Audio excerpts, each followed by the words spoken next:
ಎಲ್ಲ ಒಂದು 9ನೇ ತರಗತಿ ವಿದ್ಯಾರ್ಥಿಗಳಿಗೆ ಟ್ರೂ ಸಿಕೆ ಅಫಿಷಿಯಲ್ ಚಾನಲ್ಗೆ ಸ್ವಾಗತ. ನಾನು ಚೇತನ್ ಸಿಕೆ. ಇವತ್ತಿನ ಈ ಒಂದು ವಿಡಿಯೋದಲ್ಲಿ ನಿಮಗೆ 9ನೇ ತರಗತಿ ಅರ್ಧ ವಾರ್ಷಿಕ ಪರೀಕ್ಷೆ ಅಥವಾ SA1 ಎಕ್ಸಾಮ್ಗೆ ಕನ್ನಡ ವಿಷಯದ ಒಂದು ಪ್ರಶ್ನೆ ಪತ್ರಿಕೆ ಉತ್ತರ ಸಹಿತ ನೋಡೋಣ. ಅರ್ಥ ಆಯ್ತಾ? ಈ ಒಂದು ಪ್ರಶ್ನೆ ಪತ್ರಿಕೆ ತುಂಬಾ ಇಂಪಾರ್ಟೆಂಟು. ಯಾಕಂದ್ರೆ ಇಲ್ಲಿ ಯಾವೊಂದು ಪ್ಯಾಟರ್ನಲ್ಲಿ ಕ್ವಶನ್ ಕೇಳಿದರೆ ಸೇಮ್ ಟು ಸೇಮು ಅದೇ ಒಂದು ಪ್ಯಾಟರ್ನ್ ನಿಮಗೆ ನಾಳೆ ಅರ್ಧ ವಾರ್ಷಿಕ ಎಕ್ಸಾಮ್ನಲ್ಲಿ ಕ್ವಶನ್ಗಳನ್ನ ಕೇಳ್ತಾರೆ. SA1 ಎಕ್ಸಾಮಲ್ಲಿ ಕ್ವಶನ್ ಪೇಪರ್ ಅನ್ನೋದು ಇದೇ ರೀತಿ ಇರ್ತದೆ, ಪ್ಯಾಟರ್ನು ಸೇಮ್ ಇರ್ತದೆ. ಅದಷ್ಟೇ ಅಲ್ಲದೆ ಇಲ್ಲಿರೋ ಕೆಲಸ ಕ್ವಶನ್ನು ನಿಮ್ಮ ಎಕ್ಸಾಮ್ ಬರ್ತವೆ, ರಿಪೀಟ್ ಆಗ್ತವೆ. ಸೊ ವಿತ್ ಆನ್ಸರ್ ಕೊಡ್ತೀನಿ, ಪ್ರತಿಯೊಂದು ಪ್ರಶ್ನೆ ಉತ್ತರ ಕೊಡ್ತೀನಿ. ತಪ್ಪದೆ ಕೊನೆಯವ್ರು ನೋಡಿ, ನಿಮಗೆ ಖಂಡಿತ ಯೂಸ್ ಆಗ್ತದೆ. ಎಲ್ಲ ಪಾಸ್ ಆಗಬೇಕು ಅನ್ಕೋತೀರಾ ಮತ್ತು ಸ್ಕೋರ್ ಮಾಡಬೇಕು ಅನ್ಕೋತೀರಾ, ತಪ್ಪದೆ ಕೊನೆಯವರೆಗೆ ನೋಡಿ. ಬನ್ನಿ ಇವತ್ತಿನ ಈ ಒಂದು ವಿಡಿಯೋನ ಶುರು ಮಾಡೋಣ. ಅದಕ್ಕಿಂತ ಮುಂಚೆ ನೀವು ಒಂದು ಇಂಪಾರ್ಟೆಂಟ್ ಕೆಲಸ ಮಾಡಬೇಕು. ಅದೇನಂತಂದರೆ ಯಾರೆಲ್ಲ ಹೊಸದಾಗಿ ವಿಡಿಯೋ ನೋಡ್ತಿದಾರ ಅಥವಾ ಚಾನಲ್ ಹುಡುಕರು ಸಬ್ಸ್ಕ್ರೈಬ್ ಮಾಡ್ಕೊಳ್ಳಿ, ಮಿಸ್ ಮಾಡೋದನ್ನೆಲ್ಲ ಸಬ್ಸ್ಕ್ರೈಬ್ ಮಾಡ್ಕೊಳ್ಳಿ. ಯಾಕಂದರೆ ಇದೇ ರೀತಿ ನಿಮಗೆ SA1 ಎಕ್ಸಾಮ್ಗೆ ಅರ್ಧ ವಾರ್ಷಿಕ ಎಕ್ಸಾಮ್ಗೆ ಪ್ರತಿಯೊಂದು ವಿಷಯದ ಕ್ವಶನ್ ಪೇಪರು, ಅದ್ರ ಜೊತೆಗೆ passing package, scoring package, fix ಬರುವಂಥ ಪ್ರಶ್ನೆಗಳು, ಬಂದೇ ಬರುವಂಥ ಪ್ರಶ್ನೆಗಳು ಅವೆಲ್ಲ ಹಾಕ್ತಾ ಇರ್ತೀವಿ. ಸೊ ತಪ್ಪದೆ ಸಬ್ಸ್ಕ್ರೈಬ್ ಮಾಡ್ಕೊಳ್ಳಿ. ಅವೆಲ್ಲ ಬೇಕು ಅಂದರೆ ತಪ್ಪದೆ ಮಾಡ್ಕೊಳ್ಳಿ. ನೀವು ಮಿಸ್ ಮಾಡಿಕೊಂಡ್ರೆ ಎಲ್ಲ ವಿಡಿಯೋ ಮಿಸ್ ಮಾಡ್ಕೊತೀರಾ. ಅರ್ಥ ಆಯ್ತಾ? ಎಲ್ಲ ವಿಡಿಯೋಗಳು ಮಿಸ್ ಆಗ್ತವೆ, ಅದರಿಂದ ತಪ್ಪದೆ ಸಬ್ಸ್ಕ್ರೈಬ್ ಮಾಡ್ಕೊಳ್ಳಿ. ಮಾಡಿದ್ರಾ? ಅದ್ರ ಜೊತೆಗೆ ವಿಡಿಯೋನ ಲೈಕ್ ಮಾಡಿ ಮತ್ತು ಫ್ರೆಂಡ್ಸ್ಗೆ ಶೇರ್ ಮಾಡಿ.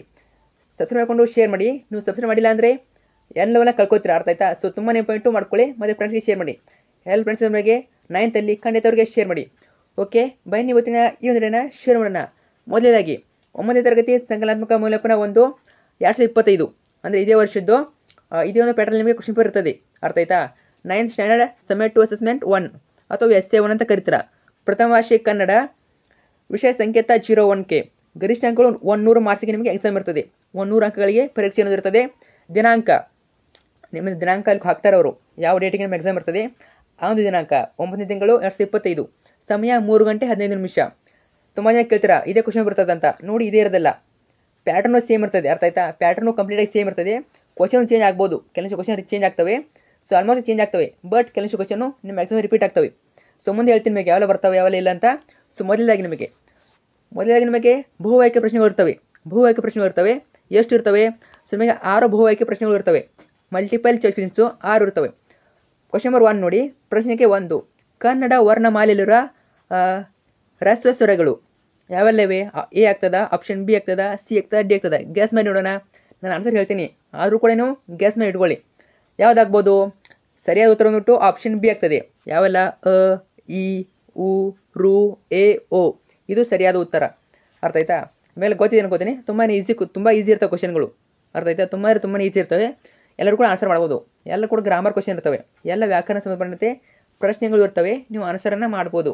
ಇನ್ನು ಪ್ರಶ್ನೆ ಸಂಖ್ಯೆ 2, ಬಣ್ಣಗೆಟ್ಟಿತ್ತು ಪದವು ಕನ್ನಡದ ಈ ಸಂಧಿಗೆ ಉದಾಹರಣೆಯಾಗಿದೆ. ಆಪ್ಷನ್ A ಲೋಪಸಂಧಿ, B ಆಗಮ ಸಂಧಿ, C ಆದೇಶ ಸಂಧಿ, D ಅನುನಾಸಿಕ ಸಂಧಿ. ಯಾವುದಾಗ್ತದೆ? ಇದು ಬಂದ್ಬಿಟ್ಟು ಸರಿಯಾದ ಉತ್ತರ ಆಪ್ಷನ್ C ಆದೇಶ ಸಂಧಿ. ಇದು ಸರಿಯಾದ ಉತ್ತರ. ಯಾವುದು? ಬಣ್ಣಗೆಟ್ಟಿತ್ತು ಪದವು ಆದೇಶ ಸಂಧಿ ಆಗ್ತದೆ. ನೋಡ್ಬೇಕಾದ್ರೆ ಬಿಡಿಸಿ ನೋಡಿ, ನಿಮಗೆ ಆದೇಶ ಸಂಧಿನೇ ಬರ್ತದೆ. ಇನ್ನು ಪ್ರಶ್ನೆ ಸಂಖ್ಯೆ 3, ತಲಕಾಡು ಗೊಂಡನಿಗೆ ಜಯವಾಗಲಿ. ಈ ವಾಕ್ಯದಲ್ಲಿ ಜಯವಾಗಲಿ ಪದವು ಏನಾಗ್ತದೆ? A ನಿಷೇಧಾರ್ಥಕ ಕ್ರಿಯಾಪದ, B ಸಮಾನಾರ್ಥಕ ಕ್ರಿಯಾಪದ, C ನಕಾರಾತ್ಮಕ ಕ್ರಿಯಾಪದ, D ವಿದ್ಯಾರ್ಥಕ ಕ್ರಿಯಾಪದ. ಯಾವುದಾಗ್ತದೆ? ಸೊ ನೋಡಿ, ಕರೆಕ್ಟಾಗಿ ಆನ್ಸರ್ ಮಾಡಿ ನೋಡೋಣ. ಕಮೆಂಟನ್ನು ಮಾಡಿ, ಎಲ್ಲವನ್ನು ಕಮೆಂಟ್ ಮಾಡಿ ನೋಡೋಣ. ಎಷ್ಟು ಜನ ಕಮೆಂಟ್ ಮಾಡ್ತಾರೆ ನೋಡೋಣ. ಸೊ ಕಮೆಂಟ್ ಮಾಡಿ, ಪ್ರತಿಯೊಂದಕ್ಕೂ ಕಮೆಂಟ್ ಮಾಡಿ, ನಾನು ಆನ್ಸರ್ ಕೂಡ ಹೇಳ್ತೀನಿ. ಇದು ಬಿಟ್ಟು ಆಪ್ಷನ್ D ಯಾವುದಾಗ್ತದೆ? ವಿದ್ಯಾರ್ಥಕ ಕ್ರಿಯಾಪದ. ವಿದ್ಯಾರ್ಥಕ ಕ್ರಿಯಾಪದ ಅನ್ನೋದು ಸರಿಯಾದ ಉತ್ತರ. ಜಯವಾಗಲಿ ಅನ್ನೋದು ವಿದ್ಯಾರ್ಥಕ ಕ್ರಿಯಾಪದ ಆಗ್ತದೆ. ಇನ್ನು ಪ್ರಶ್ನೆ ಸಂಖ್ಯೆ 4, ಹೆಮ್ಮರ ಪದವು ಸಮಾಸದ ಈ ಪ್ರಕಾರಕ್ಕೆ ಉದಾಹರಣೆಯಾಗಿದೆ. ಹೆಮ್ಮರ ಯಾವುದು ಸಮಾಸವಾಗ್ತದೆ? ಯಾವ ಸಮಾಸಕ್ಕೆ ಉದಾಹರಣೆ ಆಗ್ತದೆ? ಇದು ತತ್ಪುರುಷ ಸಮಾಸ, B ದ್ವಿಗು ಸಮಾಸ, C ಕರ್ಮಧಾರ ಸಮಾಸ, D ಕ್ರಿಯಾ ಸಮಾಸ. ಸರಿಯಾದ ಉತ್ತರ ಬಂದ್ಬಿಟ್ಟು ಆಪ್ಷನ್ C ಕರ್ಮಧಾರೆ ಸಮಾಸ. ಬೇಕಾದ್ರೆ ಬಿಡಿಸಿ ನೋಡಿ, ನಿಮಗೆ ಆನ್ಸರ್ ಆದರೂ ಕರ್ಮಧಾರೆ ಸಮಾಸನೇ ಬರ್ತದೆ. ಕರ್ಮಧಾರೆ ಅನ್ನೋದು ಸರಿಯಾದ ಉತ್ತರ. ಇನ್ನು ಪ್ರಶ್ನೆ ಸಂಖ್ಯೆ 5, ಎದ್ದೇಳು ಪುಟ್ಟ ಬೇಗ ಬೇಗ ಸಿದ್ಧನಾಗು. ಈ ವಾಕ್ಯದಲ್ಲಿರುವ ಬೇಗ ಬೇಗ ಪದವು ಏನು ಹೇಳ್ತದೆ? ಯಾವುದು ಆಗ್ತದೆ ವಾಕ್ಯ? ಇದು ಈ ಪದ ಕೊಟ್ಟಿದ್ದಾರೆ. ಈ ವಾಕ್ಯದಲ್ಲಿ ಒಂದು ಪದ ಕೊಟ್ಟಿದ್ದಾರೆ. ಯಾವುದು? ಬೇಗ ಬೇಗ ಪದ. ಯಾವ ಪದವು ಏನಾಗ್ತದೆ? ಅದು ಆಪ್ಷನ್ A ಜೋಡಿ ಪದ ಆಗ್ತದ, B ದ್ವಿರುಕ್ತಿ ಆಗ್ತದ, C ನುಡಿಗಟ್ಟು ಆಗ್ತದ, D ಅನುಕರಣವಿ ಆಗ್ತದೆ. ಯಾವುದಾಗ್ತದೆ? ಸರಿಯಾದ ಉತ್ತರ ಬಂದ್ಬಿಟ್ಟು ಆಪ್ಷನ್ B ದ್ವಿರುಕ್ತಿ ಆಗ್ತದೆ. ಬೇಗ ಬೇಗ. ಸೊ ಬೇಗ ಬೇಗ ಅನ್ನೋದು 2 ಸಲ ಬಂದಿದೆ, ಬೇಗ ಅನ್ನೋದು 2 ಸಲ ಬಂದಿದೆ, ಅದರಿಂದ ಇದು ಬಂದ್ಬಿಟ್ಟು ದ್ವಿರುಕ್ತಿ ಆಗ್ತದೆ. ಅರ್ಥ ಆಯ್ತಾ? ದ್ವಿರುಕ್ತಿ ಅನ್ನೋದು ಸರಿಯಾದ ಉತ್ತರ. ಇನ್ನು ಪ್ರಶ್ನೆ ಸಂಖ್ಯೆ 6, ಭಾರತೀಯ ಉದ್ಯಾನವನದ ಬ್ರಹ್ಮ ವಿದ್ಯಾಭಾಸ್ಕರ ಬಿರುದಿಗೂ ಪಾತ್ರರಾದರು. ಗೆರೆ ಎಳೆದ ಪದದಲ್ಲಿ ಬಳಕೆಯಾಗಿರುವ ಚಿಹ್ನೆ ಲೇಖನ ಚಿಹ್ನೆ. ಇಲ್ಲಿ ಯಾವುದಕ್ಕೆ ಗೆರೆ ಎಳೆದಿದ್ದಾರೆ? ಬ್ರಹ್ಮ ವಿದ್ಯಾಭಾಸ್ಕರಕ್ಕೆ ಗೆರೆ ಎಳೆದಿದ್ದಾರೆ. ಬ್ರಹ್ಮ ವಿದ್ಯಾಭಾಸ್ಕರ ಇದೇನಾಗ್ತದೆ? ಇಲ್ಲಿ ಗೆರೆ ಎಳೆದಿದ್ದಾರಲ್ಲ, ಅಲ್ಲಿ ಬಳಸಿರುವ ಚಿಹ್ನೆ ಯಾವುದು? ಎ ಉದ್ಧರಣ ಚಿಹ್ನೆ, ಬಿ ವಾಕ್ಯವೇಷಣ ಚಿಹ್ನೆ, ಸಿ ಆವರಣ ಚಿಹ್ನೆ, ಡಿ ಅಲ್ಪವಿರಾಮ ಚಿಹ್ನೆ. ಯಾವುದು? ಮೇಲೆ ಗೊತ್ತಿರುವ ಹಾಗೆ ಆಪ್ಷನ್ ಬಿ ವಾಕ್ಯವೇಷಣ ಆಗ್ತದೆ. ಅರ್ಥ ಆಯ್ತಾ? ಈ ರೀತಿ ಅವರು ಚಿಹ್ನೆಯನ್ನು ಬಳಸಿದರೆ ಅದು ವಾಕ್ಯವೇಷಣ ಸರಿಯಾದ ಉತ್ತರ. ನೆಕ್ಸ್ಟ್ ಬರುವಂಥದ್ದು ನಿಮಗೆ ಸೆಕೆಂಡ್ ಮೇನಲ್ಲಿ ಕೆಳಗಿನ ಪ್ರಶ್ನೆಗಳಿಗೆ ಮೊದಲೆರಡು ಪದಗಳ ಸಂಬಂಧಂತೆ ಮೂರನೇ ಪದಕ್ಕೆ ಸೇರಿ ಹೊಂದುವ ಸಂಬಂಧಿ ಪದವನ್ನು ಬರೆಯಿರಿ. ಅರ್ಥ ಆಯ್ತಾ? ಮೊದಲೆರಡು ಪದಗಳನ್ನು ನೋಡ್ಕೊಂಡ್ಬಿಟ್ಟು ಮೂರನೇ ಪದಕ್ಕೆ ಸೇರಿ ಹೊಂದುವ ಸಂಬಂಧಿ ಪದವನ್ನು ಬರೀಬೇಕು. ಇವು ಕಡೆ ನಿಮಗೆ 4 ಇರ್ತವೆ. ಟೋಟಲಾಗಿ 4 ಅಂಕಗಳು, 4 ಮಾರ್ಕ್ಸಿಗೆ ಕ್ವಶನ್ ಇರ್ತದೆ. ಪ್ರತಿಯೊಂದಕ್ಕೂ 1 ಅಂಕ. ಪ್ರಶ್ನೆ ಸಂಖ್ಯೆ 7 ಹರ್ಷ ಅನ್ನೋದು ಹರುಷ ಆಗ್ತದೆ. ಅದೇ ರೀತಿ ಪರೀಕ್ಷಿಸು ಅನ್ನೋದು ಏನಾಗ್ತದೆ? ಪರೀಕ್ಷಿಸು ಅನ್ನೋದು ಏನಾಗ್ತದೆ ಅಂದರೆ ಪರೀಕ್ಷಿಸು ಆಗ್ತದೆ. ಪರೀಕ್ಷಿಸು ಅನ್ನೋದು ಸರಿಯಾದ ಉತ್ತರ, ಪರೀಕ್ಷಿಸು. ಇನ್ನು ಪ್ರಶ್ನೆ ಸಂಖ್ಯೆ 8 ಮ್ಯಾಲೆ ಅನ್ನೋದು ಮೇಲಾಗ್ತದೆ. ವಿಚಾರ ಅನ್ನೋದು ಏನಾಗ್ತದೆ? ವಿಚಾರ ಆಗ್ತದೆ. ವಿಚಾರ. ಅರ್ಥ ಆಯ್ತಾ? ಇನ್ನು ಪ್ರಶ್ನೆ ಸಂಖ್ಯೆ 9 ಮನುಷ್ಯ ರೂಢನಾಮ, ವಿದ್ಯಾರ್ಥಿ ಅನ್ನೋದು ಯಾವ ನಾಮ ಆಗ್ತದೆ? ಮನುಷ್ಯ ಅನ್ನೋದು ರೂಢನಾಮ ಆದರೆ ವಿದ್ಯಾರ್ಥಿ ಅನ್ನೋದು ಏನಾಗ್ತದೆ? ಅನ್ವರ್ಥ ನಾಮ ಆಗ್ತದೆ. ಅನ್ವರ್ಥ ನಾಮ ಅನ್ನೋದು ಸರಿಯಾದ ಉತ್ತರ. ಇನ್ನು ಪ್ರಶ್ನೆ ಸಂಖ್ಯೆ 10 ಸಪ್ತಮಿ ಅಧಿಕರಣ ಆದರೆ ಭಿಕ್ಷೆಗೆ ಏನಾಗ್ತದೆ? ಸಪ್ತಮಿ ಅಧಿಕರಣ ಆದರೆ ಭಿಕ್ಷೆಗೆ ಅನ್ನೋದು ಸಂಪ್ರದಾನ ಆಗ್ತದೆ. ಅರ್ಥ ಆಯ್ತಾ? ತುಂಬ ಪ್ರಶ್ನೆಗಳು ಈಸಿ ಇರ್ತವೆ. ಆಲ್ಮೋಸ್ಟು ನೀವು ಈಸಿಯಾಗಿ ಆನ್ಸರ್ ಮಾಡ್ಬೋದು. ಆನ್ಸರ್ ಗೊತ್ತಿಲ್ಲ ಅಂದರೂ ನೀವು ಬರಿಬೋದು, ಯಾಕಂದರೆ ವ್ಯಾಕರಣದ ಮೇಲೆ ಪ್ರಶ್ನೆಗಳು ತುಂಬ ಇರ್ತವೆ, ಬರಿಬೋದು. ಇನ್ನು ನೆಕ್ಸ್ಟ್ ಬರುವಂಥದ್ದು ನಿಮಗೆ ಕೆಳಗಿನ ಪ್ರಶ್ನೆಗಳಿಗೆ ಪ್ರತಿಯೊಂದಕ್ಕೂ ಒಂದೊಂದು ವಾಕ್ಯದಲ್ಲಿ ಉತ್ತರಿಸಿ. ನಿಮಗೆ 7 ಇರ್ತವೆ. ಒಂದು ವಾಕ್ಯದಲ್ಲಿ ಉತ್ತರಿಸಿ, ಅಂದರೆ ಒಂದು ವಾಕ್ಯದ ಪ್ರಶ್ನೆಗಳು 7 ಇರ್ತವೆ. ಸೊ ಇಲ್ಲಿಂದ ನಿಮಗೆ ಪ್ರತಿಯೊಂದು ಆನ್ಸರ್ ಕೊಡ್ತೀನಿ. ಅರ್ಥ ಆಯ್ತಾ? ಸೊ ಇಲ್ಲಿಂದ ನಿಮಗೆ ಪ್ರತಿಯೊಂದು ಆನ್ಸರ್ ಕೊಡ್ತೀನಿ. ಸೊ ಇಲ್ಲಕ್ಕೆ ನೋಡ್ಕೋಬೋದು, ಮಾದರಿ ಉತ್ತರ ಸೂಚಿಯಲ್ಲಿ ನೋಡ್ಕೋಬೋದು ನೀವು ಏನು ಆನ್ಸರ್ ಇವೆ. ಅರ್ಥ ಆಯ್ತಾ? ಸೊ ಇಲ್ಲಕ್ಕೆ ಆನ್ಸರ್ ನೋಡ್ಕೋಬೋದು. ನಿಮಗೆ ಅರ್ಥ ಆಗಿಲ್ಲ ಅಂದರೆ ನೋಡ್ಕೊಳ್ಳಿ. ಸೊ ಇಲ್ಲಿಂದ ನಿಮಗೆ ಡೈರೆಕ್ಟ್ ನಾನು ಕ್ವಶನ್ ಪೇಪರ್ ವಿತ್ ಆನ್ಸರ್ ಕೊಡ್ತೀನಿ. ಅರ್ಥ ಆಯ್ತಾ? ಸೊ ಪ್ರತಿಯೊಂದನ್ನು ಹೇಳ್ತಾ ಕೊಡಲ್ಲ, ಜಸ್ಟ್ ಫಾಸ್ಟಾಗಿ ಹೇಳ್ತಾರ್ತೀನಿ, ವಿತ್ ಆನ್ಸರ್ ನೋಡ್ತಾ ಹೋಗಿ. ನಿಮಗೆ 7 ಒಂದು ವಾಕ್ಯದಲ್ಲಿ ಇರ್ತವೆ. ಪ್ರಶ್ನೆ 11 ಚೋಳರು ಮತ್ತು ಹೊಯ್ಸಳ ನಡುವೆ ಯುದ್ಧ ಎಲ್ಲಿ ನಡೆಯಿತು? ಉತ್ತರ ಚೋಳರು ಮತ್ತು ಹೊಯ್ಸಳ ನಡುವೆ ಮಳವಳ್ಳಿ ಮತ್ತು ಮುಡುಕು ತೋರೆಗಳ ಬಳಿಯಲ್ಲಿ ಯುದ್ಧ ನಡೆಯಿತು. ಯಾವಲ್ಲಿ? ಮಳವಳ್ಳಿ ಮತ್ತು ಮುಡುಕು ತೋರೆಗಳ ಬಳಿಯಲ್ಲಿ ಯುದ್ಧ ನಡೆಯಿತು. ಇನ್ನು ಜಯಪುರದ ಪ್ರಶ್ನೆ 12 ಜಯಪುರದ ಜನರಿಗೆ ಯಾವ ಯಾವ ಬಣ್ಣಗಳು ಇಷ್ಟ? ಯಾವೆಲ್ಲ ಬಣ್ಣಗಳು? ಕೆಂಪು, ಕಿತ್ತಳೆ ಮತ್ತು ಹಳದಿ. ಇನ್ನು ಪ್ರಶ್ನೆ 13 ಬುದ್ಧಿಶಾಲಿಯಾದ ರಾಜನು ಪ್ರಜೆಗಳನ್ನು ಹೇಗೆ ಪಾಲಿಸಬೇಕು? ದಂಡಾಧಿಕಾರಿಯಾಗಿ ಧರ್ಮದಿಂದ ಪ್ರಜೆಗಳನ್ನು ಪಾಲಿಸಬೇಕು. ಇನ್ನು ಪ್ರಶ್ನೆ 14 ತುಂಬಾ ಇಂಪಾರ್ಟೆಂಟ್ ಪ್ರಶ್ನೆಗಳು ನೋಡಿ, ಇವಾಗ ಎಕ್ಸಾಮಿಗೆ ಬರ್ಬೋದು, ಆದರೆ ಚೆನ್ನಾಗಿ ನೋಡ್ಕೊಳ್ಳಿ. ಮತ್ತು ಇಲ್ಲಿ ಯಾವ ರೀತಿ ಕ್ವಶನ್ ಕೇಳಿದರೆ ಅದೇ ರೀತಿ ಪ್ರಶ್ನೆಗಳನ್ನ ಬುಕ್ಕಲ್ಲಿ ನೋಡ್ಕೊಳ್ಳಿ. ಅರ್ಥ ಆಯ್ತಾ? ಆಲ್ಮೋಸ್ಟ್ ನಿಮಗೆ ಸೇಮ್ ಅದೇ ರೀತಿ ಕ್ವಶನ್ಗಳನ್ನ ಕೇಳ್ತಾರೆ. ಅಂದರೆ ಯಾವ ರೀತಿ ಮುಂದೆ ಹೇಳ್ತೀನಿ ನಿಮಗೆ ಯಾವ ಕ್ವಶನ್ ಕೇಳ್ತಾರೆ ಅಂತ ನೋಡ್ಕೊಳ್ಳಿ, ಪ್ಯಾಟರ್ನ್ ನೋಡ್ಕೊಳ್ಳಿ. ಯಾವ ಬಣ್ಣಗಳು ಇಷ್ಟ, ಅದೇ ರೀತಿ ಏನಾಗಿತ್ತು, ಪಾಲಿಸಬೇಕು, ಮಾಡಿದವು. ಸೊ ಈ ರೀತಿ ಪ್ರಶ್ನೆಗಳನ್ನ ಕೇಳ್ತಾರೆ, ನೋಡ್ಕೊಳ್ಳಿ ಚೆನ್ನಾಗಿ. ಕಾರಣ ಪ್ರಶ್ನೆಗಳನ್ನ ಕೇಳ್ತಾರೆ ನೋಡಿ, ಇವೆಲ್ಲ ಇಂಪಾರ್ಟೆಂಟು. ರಾಧಾಕೃಷ್ಣ ಅವರ ತಂದೆಯ ಅಪೇಕ್ಷೆ ಏನಾಗಿತ್ತು? ದೇಶಿ ಭಾಷೆಯಾಗಿದ್ದ ಸಂಸ್ಕೃತ ಕಲಿಯಲಿ ಎಂಬುದು ರಾಧಾಕೃಷ್ಣನವರ ತಂದೆಯ ಅಪೇಕ್ಷೆ ಆಗಿತ್ತು. ಇನ್ನು ಪ್ರಶ್ನೆ 15 ಬಲೆಯಲ್ಲಿದ್ದ ಮರಿಗಳು ಹೊರಗೆ ಬರಲು ಏನು ಮಾಡಿದವು? ಬಲೆಯಲ್ಲಿದ್ದ ಮರಿಗಳು ಹೊರಗೆ ಬರಲು ಚಿತ್ಕರಿಸಿದವು. ನೋಡಿ, ತುಂಬ ಈಸಿ ಪ್ರಶ್ನೆಗಳು ಇರ್ತವೆ. ಇನ್ನು ಆನ್ಸರ್ ಮಾಡ್ಬೋದು ಅನ್ಕೋತೀನಿ. ಕನ್ನಡ ತುಂಬಾ ಈಸಿ, ತುಂಬ ಜನಕ್ಕೆ ತುಂಬಾ ಈಸಿ. ನೀವು ಯಾವ ರೀತಿ ಪ್ರಾಕ್ಟೀಸ್ ಮಾಡ್ಕೋತೀರಾ ಅದ್ರ ಮೇಲೆ ಡಿಪೆಂಡು. ನೀವು ಯಾವ ರೀತಿ ಓದ್ಕೋತೀರಾ. ಸೊ ಮೇನಾಗಿ ನಿಮಗೆ ಕ್ವಶನ್ ಬರಬೇಕು, ಆದರೆ ನಾನು ಹಾಕ್ತಾಯಿದ್ದೀನಿ, ವಿತ್ ಆನ್ಸರ್ ಹಾಕ್ತಾಯಿದ್ದೀನಿ.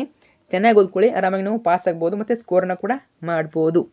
16 ಪ್ರಶ್ನೆ ನೋಡಿ, ಭೀಷ್ಮರು ಕೃಷ್ಣನಿಗೆ ಎನಗೆ ನಗಿಯು ಬಂತು ಎಂದು ಹೇಳಲು ಕಾರಣನು? ಸ್ವಲ್ಪ ಫಾಸ್ಟ್ ಆಗ್ಬೋದು, ಯಾಕಂದರೆ ತುಂಬಾ ಕ್ವಶನ್ ಹೇಳಬೇಕು. ಇನ್ನೂ ಕೂಡ ಪಾಸ್ ಮಾಡಿಟ್ಟು ಇನ್ನೂ ಕ್ವಶನ್ ಓದ್ಕೊಳ್ಳಿ. ಫಾಸ್ಟ್ ಆಗಿ ಅನ್ಕೋತೀನಿ, ಬಟ್ ಪಾಸ್ ಮಾಡಿಟ್ಟು ನೋಡ್ಕೊಳ್ಳಿ. ಇಲ್ಲಿ ಏನು ಹೇಳಿದಾರೆ ಅವರು? ಹುಲ್ಲು ಕಡ್ಡಿಯನ್ನು ಮುರಿಯುವುದಕ್ಕೆ ಕೊಡಲಿಯೂ ಬೇಕೇ, ನನ್ನನ್ನು ಕೊಲ್ಲಲು ಚಕ್ರ ಬೇಕು. ಸೊ ಇದು ಸರಿಯಾದ ಉತ್ತರ. ನೆಕ್ಸ್ಟ್ ಬರುವಂಥದ್ದು ಪ್ರಶ್ನೆ 17 ಪೋರ್ಚುಗೀಸರು ಚೆನ್ನ ಬೈರಾದೇವಿಗೆ ನೀಡಿದ ಬಿರುದು ಯಾವುದು? ಯಾವ ಬಿರುದು? ಹೊಯ್ಸಳ ಸಾಮ್ರಾಜ್ಯದ ಪ್ರಗತಿಯನ್ನು ಕಂಡು ಪರರಾಜ್ಯರ ಕಣ್ಣುಗಳು ಕಿಸುರಾದವು. ಇದು ಸರಿಯಾದ ಉತ್ತರ. ನೆಕ್ಸ್ಟ್ ಬರುವಂಥ ನಿಮಗೆ ಕೆಳಗಿನ ಪ್ರಶ್ನೆಗಳಿಗೆ 3-4 ವಾಕ್ಯಗಳಲ್ಲಿ ಉತ್ತರ ಬರೆಯಿರಿ. ನಿಮಗೆ 2 ಅಂಕಗಳ 10 ಪ್ರಶ್ನೆ ಇರ್ತವೆ. 2 ಅಂಕಗಳ 10 ಪ್ರಶ್ನೆ ಇರ್ತವೆ. ಟೋಟಲಾಗಿ 20 ಮಾರ್ಕ್ಸು. ಪ್ರತಿಯೊಂದಕ್ಕೂ 2 ಅಂಕ ನೋಡಿ. 10 ಪ್ರಶ್ನೆಗಳು, 2 ಮಾರ್ಕ್ಸಿನ ಕ್ವಶನ್ಸು. 18ನೇ ಪ್ರಶ್ನೆ ಅವಳಿ ದೇಗುಲ ವೈಶಿಷ್ಟ್ಯತೆ ಏನು? ಇಂಪಾರ್ಟೆಂಟು. ಆನ್ಸರ್ ಕೊಟ್ಟಿದ್ದೀನಿ, ನೀವು ಪಾಸ್ ಮಾಡಿಟ್ಟು ಒಂದು ಆನ್ಸರ್ನ ಓದ್ಕೊಳ್ಳಿ ಅಥವಾ ಬರ್ಕೊಳ್ಳಿ. ಇನ್ನು ಪ್ರಶ್ನೆ 19 ದೂತನು ಹೇಗಿರಬೇಕು ನೋಡ್ಕೊಳ್ಳಿ. ನಮ್ಮ ದೇಶದಲ್ಲಿ ಹುಟ್ಟಿದ ಬೆಳೆದ ವಿದ್ವಾಂಸರನ್ನು ದೂತನನ್ನಾಗಿ ನೇಮಿಸಿಕೊಳ್ಳಬೇಕು. ದೂತನು ಕಾರ್ಯಸಮರ್ಥನೂ ಪ್ರತಿಭಾಶಾಲಿಯೂ ಆಗಿರಬೇಕು. ಹೇಳಿ ಕಳಿಸಿದ ಸಂದೇಶವನ್ನಷ್ಟೇ ತಿಳಿಸುವ ಸತ್ಯವಂತನಾಗಿರಬೇಕು. ವ್ಯಕ್ತಿ ವಸ್ತುಗಳ ಮೌಲ್ಯವನ್ನು ಯೋಗ್ಯತೆಯನ್ನು ಸರಿಯಾಗಿ ಗುರುತಿಸಬಲ್ಲ ನಿಷ್ಠಾವಂತನಾಗಿರಬೇಕು ಅಥವಾ ನಿಷ್ಠಾತನಾಗಿರಬೇಕು. ಇದೇ ರೀತಿ 20ನೇ ಪ್ರಶ್ನೆ ಸ್ಟಾಲಿನ್ ಅವರು ರಾಧಾಕೃಷ್ಣನವರ ಬೀಳ್ಕೊಡುಗೆ ಸಮಾರಂಭದಲ್ಲಿ ಏನು ಹೇಳಿದರು? ನೋಡಿ ಆನ್ಸರ್ ಕೊಟ್ಟಿದ್ದೀನಿ. ಅದೇ ರೀತಿ 21ನೇ ಪ್ರಶ್ನೆ, ಶಿಕ್ಷಣದ ಮಹತ್ವವನ್ನು ಕುರಿತು ರಾಧಾಕೃಷ್ಣನ್ ಅವರು ಏನು ಹೇಳಿದ್ದಾರೆ? ಸೊ ಇದೇ ರೀತಿ ಎಲ್ಲ ಪ್ರಶ್ನೆಗಳಿವೆ. ಪಾಸ್ ಮಾಡಿಟ್ಟು ಕ್ವಶನ್ಗಳನ್ನ ಓದ್ಕೊಳ್ಳಿ ನೀವು, ಅರ್ಥ ಆಯ್ತಾ? ಇವೆಲ್ಲ ಕ್ವಶನ್ ಇಂಪಾರ್ಟೆಂಟು, ನಿಮ್ಮ ಎಕ್ಸಾಮ್ ರಿಪೀಟ್ ಆಗ್ಬೋದು. ನಿಮಗೆ ಮೇನ್ ನಾನು ರಿಪೀಟ್ ಅಂತ ಹೇಳಲ್ಲ, ಬಟ್ ಕ್ವಶನ್ ಯಾವ ರೀತಿ ಕೇಳ್ತಾರೆ ನೋಡಿ. ಮೇನಾಗಿ ನಿಮಗೆ ಗೊತ್ತಾಗಬೇಕು ಅದು ಕ್ವಶನ್ ಯಾವ ರೀತಿ ಕೇಳ್ತಾರೆ ಅಂತ, ಅರ್ಥ ಆಯ್ತಾ? ಸೊ ಚೆನ್ನಾಗಿ ನೋಡ್ಕೊಳ್ಳಿ. ನಿಮ್ಮ ಬುಕ್ಕಲ್ಲಿ ಆಲ್ಮೋಸ್ಟ್ ನಿಮಗೆ ಬುಕ್ಕಲ್ಲಿರೋ ಕ್ವಶನ್ ಕೇಳ್ತಾರೆ, ಯಾವ ಕ್ವಶನ್ ಜನರಲ್ಲೇ ಬರೋದಿಲ್ಲ.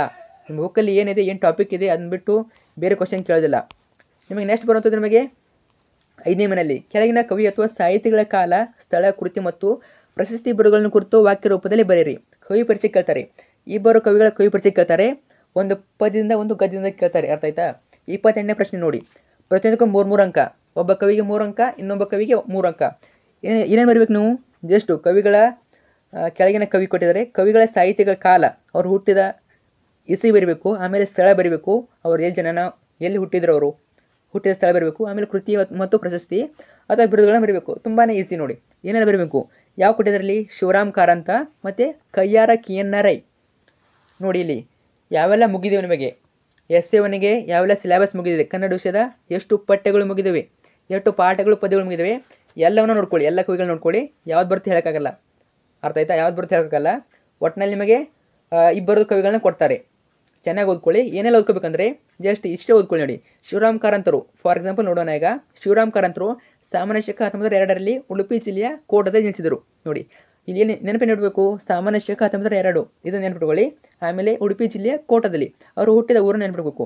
ನೋಡಿ, ಸಾಹಿತ್ಯದ ಹಲವು ಪ್ರಕಾರಗಳಲ್ಲಿ ಕೃತಿಗಳನ್ನು ರಚಿಸಿದ ಇವರು ಈ ರೀತಿ ಬರೀಬೇಕು. ಅವ್ರ ಕೃತಿಗಳನ್ನ ಬರೀಬೇಕು, ಒಂದು 4 ಬರೀರಿ ಸಾಕು. ಶಿವಮನ ದುಡಿ, ಮರಳಿ ಮನೆಗೆ, ಬೆಟ್ಟದ ಜೀವ, ಅಳಿದ ಮೇಲೆ. ನಿಮಗೆ ಒಂದು 2-3 ಅಂದರೆ ಸಾಕು, ಬಹಳ ಅಂದರೆ 3 ನೆನಪಿಟ್ಕೊಳ್ಳಿ ಸಾಕು, ಅರ್ಥ ಆಯ್ತಾ? ಹಸಿವು, ಹಾವು, ಮುಕ್ಕಜ್ಜಿಯ ಕನಸುಗಳು ಮುಂತಾದ ಕೃತಿಗಳನ್ನು ರಚಿಸಿದ್ದಾರೆ. ಇವರ ಈ ಸಾಹಿತ್ಯ ಸಾಧನೆಗೆ ಮತ್ತು ಅವ್ರಿಗೆ ಪ್ರಶಸ್ತಿಗಳನ್ನ ನೆನಪಿಡಬೇಕು, ಅರ್ಥ ಆಯ್ತಾ? ಜ್ಞಾನಪೀಠ ಪ್ರಶಸ್ತಿ, ಕೇಂದ್ರ ಸಾಹಿತ್ಯ ಅಕಾಡೆಮಿ ಪ್ರಶಸ್ತಿ. ಆಲ್ಮೋಸ್ಟ್ ನಿಮಗೆ ಎಲ್ಲ ಕವಿಗಳದು ಸೇಮ್ ಬಂದಿರ್ತವೆ, ಆಲ್ಮೋಸ್ಟ್ ನಿಮಗೆ ಸೇಮ್ ಇರ್ತವೆ. ತುಂಬ ಜನ ಜ್ಞಾನಪೀಠ ಪ್ರಶಸ್ತಿ ತಗೊಂಡಿರ್ತಾರೆ, ಸಾಹಿತ್ಯ ಅಕಾಡೆಮಿ ತಗೊಂಡಿರ್ತಾರೆ, ಅರ್ಥ ಆಯ್ತಾ? ನಿಮಗೆ ಆಲ್ಮೋಸ್ಟು ಎಲ್ಲ ಕೂಡ ಈಸಿ ಇರ್ತವೆ ಕ್ವಶನ್ಗಳು. ಇಷ್ಟು ಓದ್ಕೊಳ್ಳಿ.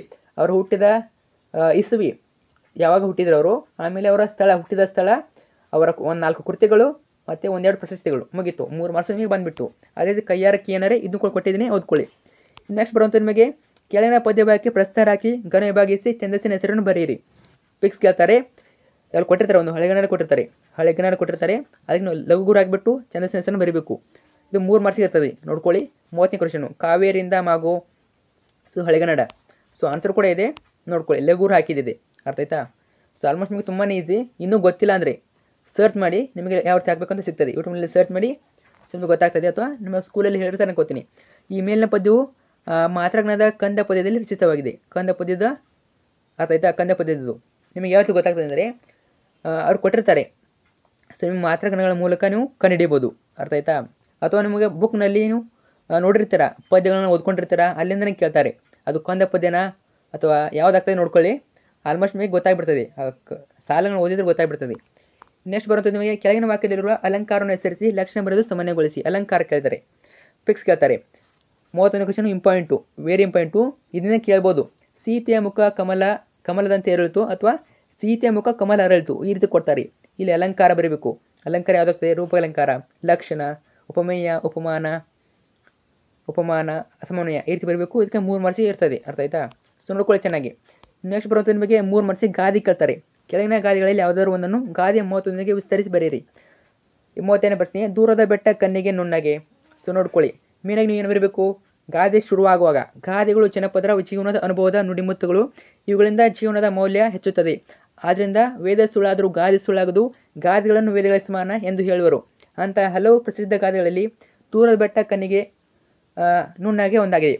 ನೀವು ಈ ರೀತಿ ಬರೀಬೇಕು ನೋಡಿ, ಇದಕ್ಕೆ 1 ಮಾರ್ಕ್ಸ್ ಇರ್ತದೆ, ಅರ್ಥ ಆಯ್ತಾ? ಸೇಮ್ ಟು ಸೇಮ್ ಇದೇ ರೀತಿ ಬರೀರಿ. ಗಾದೆಗಳು ಜನಪದರ ಜೀವನದ ಅನುಭವ ನುಡಿಮುತ್ತುಗಳು, ಮತ್ತು ಮೇನಾಗಿ ಬರೀಬೇಕದು ವೇದ ಸುಳ್ಳಾದರೂ ಗಾದೆ ಸುಳ್ಳಾಗದು, ಗಾದೆಗಳನ್ನು ವೇದಗಳಿಗೆ ಸಮಾನ ಎಂದು ಬರೀಲೇಬೇಕು. ಸೊ ಇದೇ ರೀತಿ ಕೊಟ್ಟಿದ್ದೀನಿ, ನೋಡ್ಕೊಳ್ಳಿ. ಅಥವಾ ಕ್ವಶನ್ ಕೊಟ್ಟಿರ್ತಾರೆ, ನಿಮಗೆ 2 ಗಾದೆ ಕೊಟ್ಟಿರ್ತಾರೆ, ನಿಮಗೆ ಯಾವ್ದು ಬರ್ತದೆ 2ರಲ್ಲಿ ಅದನ್ನು 1 ಬರೀಬೇಕು. ಬೆಳಗಿರುವುದೆಲ್ಲ ಹಾಲಲ್ಲ, ನೋಡ್ಕೊಳ್ಳಿ. ನೆಕ್ಸ್ಟ್ ಬರುತ್ತೆ ನಿಮಗೆ ಸಂದರ್ಭಗಳು. ನಿಮಗೆ ಸಂದರ್ಭ 3 ಮಾರ್ಕ್ಸಿಗೆ ಇರ್ತವೆ. ಟೋಟಲಿ ನಿಮಗೆ 6 ಸಂದರ್ಭ ಇರ್ತವೆ. ಟೋಟಲಾಗಿ 6 ಸಂದರ್ಭ 18 ಮಾರ್ಕ್ಸು. ಟೋಟಲ್ ಅಂದರೆ 18 ಮಾರ್ಕ್ಸು, ಪ್ರತಿಯೊಂದಕ್ಕೂ 3 ಅಂಕ. 33ನೇ ಪ್ರಶ್ನೆ ನೋಡಿ, ಪ್ರಾಚೀನ ಗುಡಿಗೋಪುರಗಳು ಗೋಬಿಯ ಮನೆಗಳಾಗಿದ್ದವು. ಆಯ್ಕೆ ಸಂದರ್ಭ ಸ್ವಾರಸ್ಯ. ಆಯ್ಕೆಯಲ್ಲಿ ಏನು ಬರಬೇಕು? ಕವಿ ಹೆಸರು ಮತ್ತು ಯಾವ ಪದ್ಯ ಅಥವಾ ಗದ್ಯ ಮತ್ತು ಆ ಕೃತಿ ಬರೀಬೇಕು. ಅರ್ಥ ಆಯ್ತಾ? ನಿಮಗೆ ಕೃತಿ ಗೊತ್ತಿಲ್ಲ ಅಂದರೂ ಕವಿ ಹೆಸರು, ಗದ್ಯದ ಪದ್ಯ ಹೆಸರು ಬರಬನ್ನಿ. ನೋಡಿ ಯಾವ್ದು ಬರೀಬೇಕಂತ ಪ್ರತಿಯೊಂದು ಆನ್ಸರ್ ಕೊಟ್ಟಿದ್ದೀನಿ. 34ನೇ ಪ್ರಶ್ನೆ, 1000 ಮೂರ್ಖರಿಗಿಂತಲೂ ಒಬ್ಬ ಪಂಡಿತ ಲೆಸ್ಸು. ಆಲ್ಮೋಸ್ಟ್ ನಿಮಗೆ ಬುಕ್ಕಲ್ಲಿರೋದು ಕೊಡ್ತಾರೆ, ತುಂಬ ಮಧ್ಯದಿಂದ ತೆಗೋದಿಲ್ಲ, ಬುಕ್ ಮಧ್ಯದಿಂದ ತುಂಬ ಕೇಳೋದಿಲ್ಲ, ನಿಮ್ಮ ಅಭ್ಯಾಸ ಭಾಗದಲ್ಲಿ ಹೆಚ್ಚಾಗಿ ಕೇಳ್ತಾರೆ. ಅರ್ಥ ಆಯ್ತಾ? ತುಂಬ ಭಯಪಡ್ತೀರಾ ಸಂದರ್ಭ ನಡುವಿಂದ ಕೇಳಿದ್ರೆ ಅಂತ, ನಡುವಿಂದನೂ ಕೇಳ್ತಾರೆ, ಬಟ್ ಕಡಿಮೆ. ಆಲ್ಮೋಸ್ಟ್ ನಿಮಗೆ ಅಭ್ಯಾಸ ಭಾಗದಲ್ಲಿರೋ ಪ್ರಶ್ನೆಗಳನ್ನ ಜಾಸ್ತಿ ಕೇಳ್ತಾರೆ, ಅವನ್ನ ಚೆನ್ನಾಗಿ ಓದ್ಕೊಳ್ಳಿ. ಅದ್ರ ಜೊತೆಗೆ ಮಧ್ಯದಲ್ಲಿರೋ ಕ್ವಶನ್ನು ಸ್ವಲ್ಪ ಓದ್ಕೊಳ್ಳಿ. ನೀವು ಒಂದು ಸಲ ಪದ್ಯ ಅಥವಾ ಗದ್ಯ ಓದ್ಕೊಂಡ್ರೆ ನಿಮಗೆ ಗೊತ್ತಾಗ್ತದೆ ಏನಿದೆ ಅಂತ. ಇದೇ ರೀತಿ ಎಲ್ಲ ಕ್ವಶನ್ ಕೊಟ್ಟಿದ್ದೀನಿ, ಎಲ್ಲವನ್ನೂ ಓದ್ಕೊಳ್ಳಿ ಚೆನ್ನಾಗಿ ವಿತ್ ಆನ್ಸರ್ ಇವೆ. ಪಾಸ್ ಮಾಡಿಬಿಟ್ಟು ನೀವು ವಿಡಿಯೋನ ಪಾಸ್ ಮಾಡಿಬಿಟ್ಟು ಕ್ವಶನ್ ವಿತ್ ಆನ್ಸರನ್ನು ನೋಡ್ಕೋಬೋದು. ನೆಕ್ಸ್ಟ್ ಬರುತ್ತೆ ನಿಮಗೆ ಕೆಳಗಿನ ಪದ್ಯವನ್ನು ಪೂರ್ಣಗೊಳಿಸಿರಿ. 4 ಮಾರ್ಕ್ಸಿಗೆ ಇರ್ತದೆ. ಅರ್ಥ ಆಯ್ತಾ? 4 ಮಾರ್ಕ್ಸಿಗೆ ಇರ್ತದೆ. ಯಾವ್ದು ಬೇಕಾದ್ರೂ ಕೇಳ್ಬೋದು ಅವರು. ಅರ್ಥ ಆಯ್ತಾ? ಯಾವ್ದು ಬೇಕಾದ್ರೂ ಕೇಳ್ಬೋದು. ಆಲ್ಮೋಸ್ಟ್ ಇಲ್ಲಿ 2 ಇಂಪಾಯಿಂಟ್ ಕೊಟ್ಟಿದ್ದೀನಿ. ದಟ್ಟ ಕಾಡ್ಲೊಂದು ಹೆಮ್ಮರದ ಹೊದರಿನಲ್ಲಿ, ಇವೆಲ್ಲ ಇಂಪಾಯಿಂಟು. ಜಸ್ಟ್ ಇವೆರಡು ಮಾತ್ರ ಅಲ್ಲ, ಈ ಸಾಲಿನಲ್ಲಿ, ಈ ಪದ್ಯದ ಸಾಲಿನಲ್ಲಿ ಅಷ್ಟೇ ಕೊಟ್ಟಿದ್ದೀನಿ. ಈ ಪದ್ಯವನ್ನು ಪೂರ್ತಿ ಓದ್ಕೊಳ್ಳಿ, ಇವೆರಡು ಪದ್ಯಗಳನ್ನ ಪೂರ್ತಿ ಓದ್ಕೊಳ್ಳಿ. ಬುಕ್ಕಲ್ಲಿ ಪೂರ್ತಿ ಪದ್ಯಗಳಿವೆ, ಎಲ್ಲ ಸಾಲುಗಳು ಅವನು ಓದ್ಕೊಳ್ಳಿ ಚೆನ್ನಾಗಿ. ಸೊ ಕೇಳ್ಬೋದು. ನಂತರ ಬರುವಂಥದ್ದು ನಿಮಗೆ ಈ ಕೆಳಗಿನ ಪದ್ಯ ಓದಿ ಅರ್ಥ ಮಾಡಿಕೊಂಡು ಅಡಕವಾಗಿರೋ ಮೌಲ್ಯವನ್ನು ಆಧರಿಸಿ ಸಾರಾಂಶವನ್ನು ಬರೆಯಿರಿ. ಈ ರೀತಿಯಾಗಿ ಒಂದು ಪದ್ಯವನ್ನು ಕೊಟ್ಟಿರ್ತಾರೆ. ಅರ್ಥ ಆಯ್ತಾ? ಅದು ಹಳೆಗನ್ನಡ ಕೊಡ್ಬೋದು ಅಥವಾ ಹೊಸಗನ್ನಡ ಕೊಡ್ಬೋದು. ಅದನ್ನ ಓದ್ಕೊಂಡ್ಬಿಟ್ಟು ನೀವು ಬರೀಬೇಕು. ಸೊ ನೋಡ್ಕೊಳ್ಳಿ, ಆಲ್ಮೋಸ್ಟ್ ನಿಮಗೆ ನಿಮ್ಮ ಬುಕ್ಕಲ್ಲಿ ಕೊಡ್ತಾರೆ, ನಿಮ್ಮ ಪುಸ್ತಕದಲ್ಲಿರೋ ಪ್ರಶ್ನೆಯನ್ನು ಕೊಡ್ತಾರೆ. ಸೊ ಡೌಟ್ ಏನಿಲ್ಲ, ಅದನ್ನೇ ಕೊಡ್ತಾರೆ, ಚೆನ್ನಾಗಿ ಓದ್ಕೊಳ್ಳಿ. ಆಸೆ ಕೊಟ್ಟು ನೋಡ್ಕೊಳ್ಳಿ. ನೀವು ನೆಕ್ಸ್ಟ್ ಬರೋದು ನಿಮಗೆ 8-10 ವಾಕ್ಯಗಳು, ಅಂದರೆ 4 ಅಂಕಗಳ ಪ್ರಶ್ನೆ 2 ಇರ್ತವೆ. ಟೋಟಲಾಗಿ 8 ಮಾರ್ಕ್ಸು. 41ನೇ ಪ್ರಶ್ನೆ, ಚೋಳದೊರೆ ಕುಲತ್ತುಂಗನು ಹೊಯ್ಸಳ ಸಾಮ್ರಾಜ್ಯದ ಮೇಲೆ ಯುದ್ಧ ಸಾರಲು ಇದ್ದ ಕಾರಣ ಹಾಗೂ ಪರಿಣಾಮವನ್ನು ವಿವರಿಸಿ. ನೋಡ್ಕೊಳ್ಳಿ, ಆನ್ಸರ್ ಕೊಟ್ಟಿದ್ದೀನಿ. ಅಥವಾ ಕ್ವಶನ್ ಕೊಟ್ಟಿರ್ತಾರೆ ನಿಮಗೆ ಅಥವಾ ಕ್ವಶನ್ ಇರ್ತದೆ. ಬನದಮ್ಮನಹಳ್ಳಿಯ ಪಂಚಾಯಿತಿಯಲ್ಲಿ ನಡೆದ ನ್ಯಾಯ ಹಾಗೂ ಅದರ ತೀರ್ಪಿನ ಬಗ್ಗೆ ಬರೆಯಿರಿ ಅಥವಾ ವಿವರಿಸಿ. ಸೊ ನೋಡ್ಕೊಳ್ಳಿ. ಆಮೇಲೆ 42ನೇ ಪ್ರಶ್ನೆ, ನಿಮಗೆ 4 ಮಾರ್ಕ್ಸಿಗೆ ಚಾಯ್ಸ್ ಇರ್ತವೆ. ನಿಮಗೆ 4 ಕ್ವಶನ್ ಕೊಡ್ತಾರೆ, ಅದರಲ್ಲಿ 2 ಬರೀಬೇಕು. ಅರ್ಥ ಆಯ್ತಾ? 41ಕ್ಕೂ ಚಾಯ್ಸ್ ಇರ್ತದೆ, 42ಕ್ಕೂ ಚಾಯ್ಸ್ ಇರ್ತದೆ. ಅಭಯ ರುಚಿಯ ಮಾತುಗಳು ಮಾರಿದತ್ತನ ಮೇಲೆ ಬೀರಿದ ಪರಿಣಾಮವನ್ನು ತಿಳಿಸಿ. ನಂತರ ಅದೇ ರೀತಿ ನೆಕ್ಸ್ಟ್ ಕ್ವಶನ್ನು, ಅಭಯ ರುಚಿ ಮತ್ತು ಮಾರಿದತ್ತರಲ್ಲಿ ಯಾರನ್ನು ಮೆಚ್ಚುವಿರಿ, ಏಕೆ? ನೋಡ್ಕೊಳ್ಳಿ, ವಿತ್ ಆನ್ಸರ್ ಅದರಲ್ಲಿ ಕೊಟ್ಟಿದ್ದೀನಿ. ನೆಕ್ಸ್ಟ್ ಬರುವಂಥ ನಿಮಗೆ ಕೆಳಗಿನ ಗದ್ಯವನ್ನು ಮನಸ್ಸಿನಲ್ಲಿ ಓದಿಕೊಂಡು ಕೊಟ್ಟಿರೋ ಪ್ರಶ್ನೆಗಳಿಗೆ ಉತ್ತರ ಬರೆಯಿರಿ.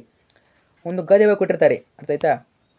ಸೊ ಗದ್ಯ ಕೊಟ್ಟಿರ್ತಾರೆ, ಅದಕ್ಕೆ 2 ಪ್ರಶ್ನೆಗಳನ್ನ ಕೇಳಿರ್ತಾರೆ. ಸೊ ಆಲ್ಮೋಸ್ಟ್ ನಿಮಗೆ ಗದ್ಯ ಭಾಗ ಇಲ್ಲಿ ಕೊಟ್ಟಿಲ್ಲ. ಸೊ ಗದ್ಯ ಭಾಗ ಮೇಲೆ ಇದೆ ಅನ್ಕೋತೀನಿ. ಸೊ ವಿಡಿಯೋ ಕೊನೆಗೆ ನಾನು ತೋರಿಸ್ತೀನಿ ಗದ್ಯ ಭಾಗವನ್ನು. ಸೊ ಮೊದಲೇ ಆನ್ಸರ್ ನೋಡ್ಕೊಳ್ಳಿ. ಅರ್ಥ ಆಯ್ತಾ? ವಿಡಿಯೋ ಕೊನೆಗೆ ಗದ್ಯ ಭಾಗನ ತೋರಿಸ್ತೀನಿ. ಆಮೇಲೆ ನಿಮಗೆ ಕೆಳಗಿನ ಯಾವುದಾದ್ರು ಒಂದಕ್ಕೆ ಕೊಟ್ಟಿರುವ ಮಾಹಿತಿಯನ್ನು ಆಧರಿಸಿ ಪತ್ರ ಬರೆಯಿರಿ. ಒಂದು ಪತ್ರವನ್ನು ಕೊಡ್ತಾರೆ ನಿಮಗೆ 5 ಮಾರ್ಕ್ಸಿಗೆ.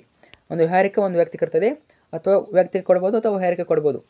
44ನೇ ಪ್ರಶ್ನೆ, ನಿಮ್ಮನ್ನು ಸರ್ಕಾರಿ ಪ್ರೌಢಶಾಲೆ ಬೀದರ್ ಮೋಹನ್ ಅಥವಾ ಮೋನಿಕಾ ಎಂಬ ವಿದ್ಯಾರ್ಥಿ ಎಂದು ಭಾವಿಸಿಕೊಂಡು ನಿನ್ನ ವಾರ್ಷಿಕ ಪರೀಕ್ಷೆ ಸಿದ್ಧತೆ ಕುರಿತು ಚಾಮರಾಜನಗರದಲ್ಲಿರುವ ನಿಮ್ಮ ತಾಯಿಯವರಿಗೆ ಒಂದು ಪತ್ರ ಬರೆಯಿರಿ.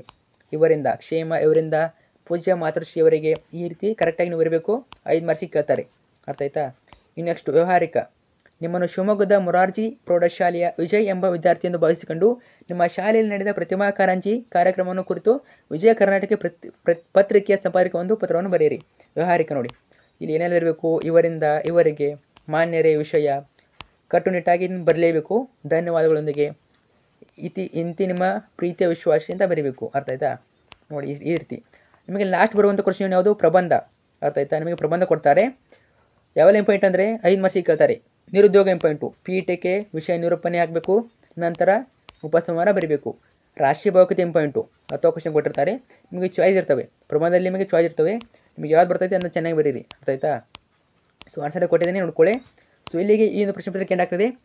ಪ್ಯಾಸೇಜ್ ಹೇಳಿದ್ನಲ್ಲ, ಪ್ಯಾಸೇಜ್ ಕೂಡ ತೋರಿಸ್ತೀನಿ ನಿಮಗೆ, ಕ್ವಶನ್ ಪೇಪರಲ್ಲಿ ಇದೆ. ಸೊ ನೋಡಿ, ವೇಟ್ ಮಾಡಿ. ಸೊ ಕ್ವಶನ್ ಪೇಪರಲ್ಲಿ ಇದೆ ಅನ್ಕೋತೀನಿ, ವೇಟ್ ಮಾಡಿ.